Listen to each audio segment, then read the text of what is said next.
Oui, là, on entre évidemment dans un autre sujet très très délicat. Et puis, mais là, il faut aussi segmenter en quelque sorte les classes d'âge, parce que ce que vous dites, ça commence par le vélo, ça commence par le petit vélo, puis le vélo un petit peu plus grand quand on est un petit peu plus âgé et qu'on peut commencer à arpenter davantage le monde autour de soi. Donc le premier vélo, c'est quand même une ouverture sur une ouverture aux autres, une ouverture au monde.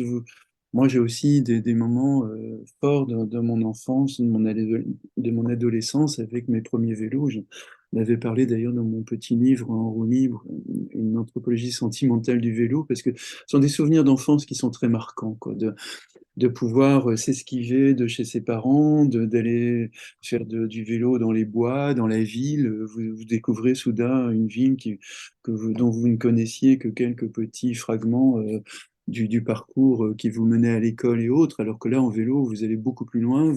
Pour la première fois, vous allez avec les copains ou les copines, vous partez à 2, 3, 4 faire des espèces de petites expéditions où vous allez vous baigner dans des rivières qui sont beaucoup plus éloignées de chez vous. Et puis on avance dans le temps, et puis évidemment, c'est le permis de conduire. Et avec comment dire, toutes les questions que soulève le permis de conduire, c'est-à-dire quelles sont les formes de transmission des parents aux enfants, par exemple. Est-ce que les enfants vont conduire comme leurs parents ou vont au contraire trouver leur propre cheminement? Et là, ça a été l'objet, pour la petite histoire, d'un débat que j'avais eu avec mon ami Daniel Marcelli, qui pensait que les parents étaient une source d'influence majeure de la manière de conduire des jeunes, et je pensais le contraire. C'est-à-dire, je pensais que l'influence des parents était médiatisée par énormément d'autres influences. C'est ce qui fait que nous avons mené à Strasbourg une enquête énorme avec 150 entretiens de jeunes qui a donné lieu au petit livre Les jeunes au volant, où on a donc pour ce premier point-là, par exemple, on se rend compte en effet que les jeunes conducteurs sont énormément influencés non pas par leurs parents, mais davantage par les moniteurs d'auto-école, par leurs copains ou leurs copines, leur grand-père ou leur grand-mère ou leurs frères ou leurs sœurs. Il y a tout un tas d'influences qui vient nuancer en quelque sorte il y a tout un tas d'influences qui viennent nuancer comment dire, une manière trop directe quoi, d'apprendre à conduire. Et d'ailleurs, ce qui est très intéressant, c'est que les jeunes également comparent la conduite de leur père et de leur mère et disent, oui, mon père conduit comme un dingue, il conduit mal, ma mère, au contraire, elle conduit trop lentement, etc. Donc il y a sans arrêt cette relativisation. Vous voyez, on n'est jamais dans des influences pures. Nous sommes ce que nous faisons des influences qui ont pesé sur nous, et même s'agissant de la conduite automobile. Alors évidemment, pour un certain nombre pour les jeunes qu'on a interviewés, je dirais que la majorité revendique la prudence, le respect du code de la route, l'attention aux cyclistes et aux piétons également, pour d'autres, non, pas du tout. Il y a vraiment une revendication de liberté, une revendication de vitesse, un mépris des cyclistes hein, qui est absolument époustouflant. Ils vous disent, mais qu'est-ce que font les cyclistes sur la route? Comme s'il y avait une espèce de royauté absolue de l'automobiliste qui faisait que les cyclistes étaient forcément des intrus et les piétons quelque peu également. Donc, et vous voyez, quand vous regardez un long interview, vous voyez que finalement, la fille qui vient de vous dire c'est incroyable, je ne supporte pas les cyclistes sur la route, et puis elle vous dit heureusement, il y a presque pas de cyclistes sur la route. Donc il y a ces espèces d'ambivalence qui fait qu'on monte en épingle de manière grandiose, une fois peut-être dans leur vie ou dans la région de Pau, par exemple, parce qu'on avait un certain nombre d'interviewés qui vivaient là, du côté des Pyrénées. Donc une fois dans leur vie, hein, ils ont croisé un cycliste et ils ont eu du mal à le doubler, mais ça devient la hantise des cyclistes, quoi, des cyclistes sur la route. Donc vous avez quand même un certain nombre de jeunes qui sont vraiment peu attentifs aux autres, qui voudraient éjecter tous les autres automobilistes également de leur chemin. Voilà, bien entendu, dans les conduites à risque, la vitesse sur la route est un élément clé, quoi. On avait fait un chapitre dans le livre En souffrance d'ailleurs, parce que pour moi, m'a toujours sauté aux yeux. Il y a cette fascination du vertige que procure la vitesse, cette volonté également de se montrer au-dessus du lot.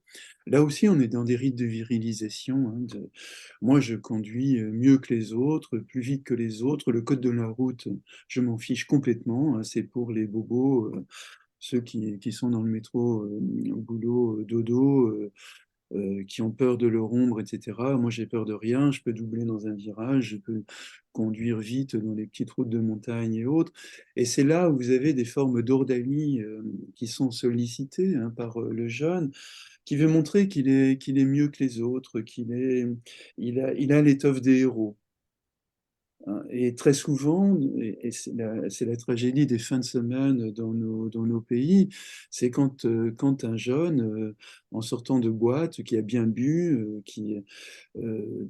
propose à ses copains et ses copines de les ramener chez eux, et on lui dit: «Mais t'as bu quand même?» Il dit: «Mais moi, je suis d'autant plus vigilant que j'ai bien bu, hein, je suis d'autant meilleur conducteur que je roule plus vite».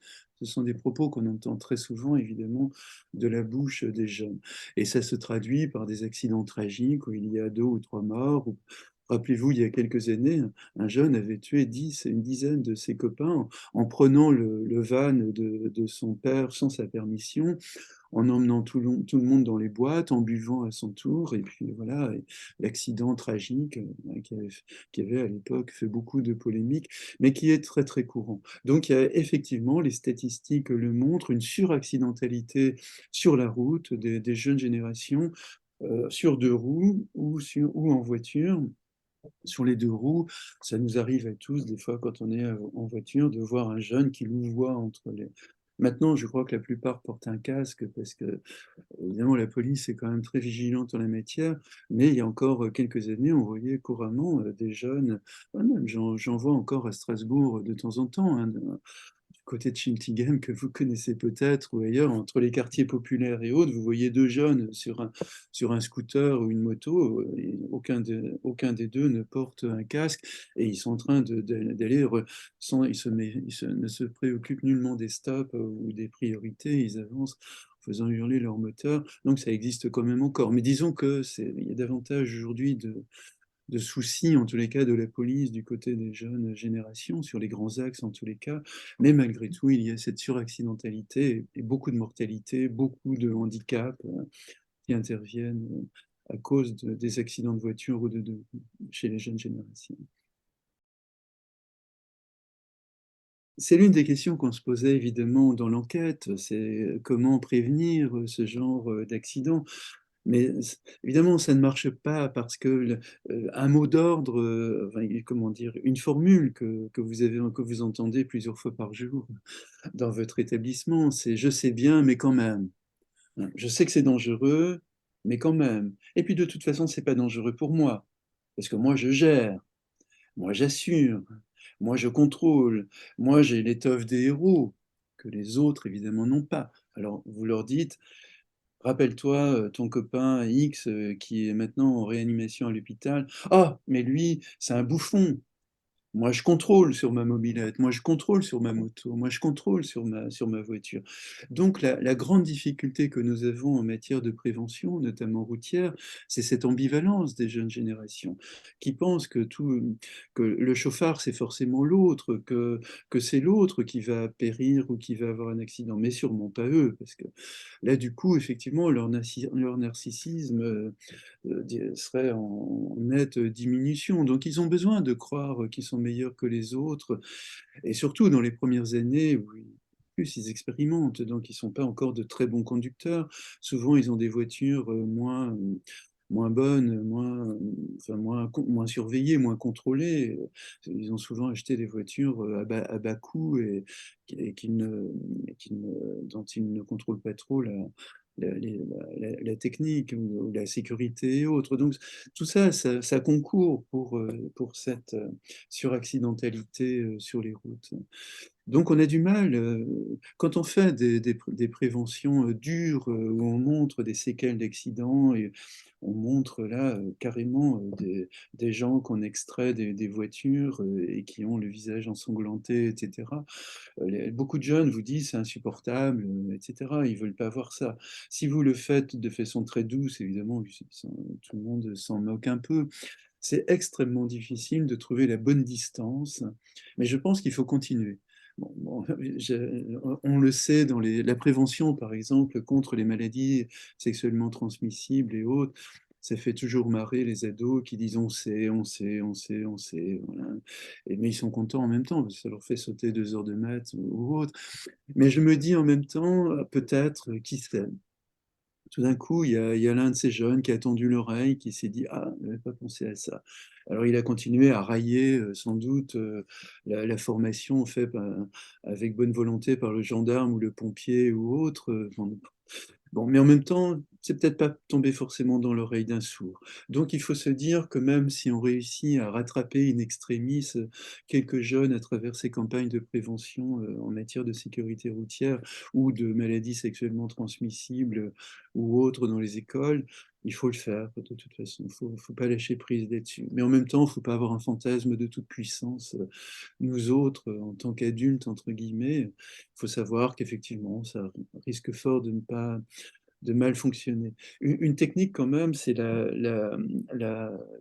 comment dire, la formation par les pairs, la prévention par les pairs, hein. C'est-à-dire, par exemple, quand le policier ou le médecin ou le pompier vient pour faire de la prévention en matière de sécurité routière ou de roues, par exemple, c'est bien qu'il soit accompagné par un jeune de leur âge qui a eu un accident de voiture, enfin, ou un accident, je veux dire, en ne prenant aucune précaution lui-même, en ayant roulé sans casque, en ayant doublé dans des conditions acrobatiques. Et ce jeune qui a leur âge, qui est peut-être sur un fauteuil, qui peut-être a du mal à marcher ou qui a des séquelles qu'on voit sur son visage ou ailleurs, va être évidemment 1000 fois plus efficace que le pompier ou qui va être évidemment un adulte pour eux, donc un autre adulte et puis ils en ont marre que les adultes leur disent en permanence quoi faire. Mais là, ce jeune qui va leur dire, bah oui, moi aussi, j'étais un peu comme sans doute certains d'entre vous, j'adorais la vitesse, j'adorais montrer ma dextérité à mon guidon ou à mon volant, puis vous voyez ce qui m'est arrivé. Ça n'arrive pas qu'aux autres. Et là, en effet, quand le gendarme dit ça, ça n'arrive pas qu'aux autres. Ils se disent, oui, mais toi, tu as 40 ans, t'es pas nous, hein. Nous, on conduit beaucoup mieux que toi, sans doute, hein. Mais quand c'est un jeune de leur âge qui leur dit ça, là, les jeux d'identification jouent, évidemment. La- des formes de compassion, mais surtout l'identification. Ça pourrait être moi. Donc, il faut que je me méfie davantage. Je crois qu'il faut développer ce genre de prévention avec des jeunes qui ont le même âge que les jeunes à qui l'on s'adresse, sans avoir peur de traumatiser, entre guillemets. Il y a sûrement des adultes qui me diront, mais c'est terrible. Mais là, c'est débile, c'est de l'adultocentrisme dans toute sa splendeur et c'est anti-pédagogique. Non, il faut oser ce genre de prévention.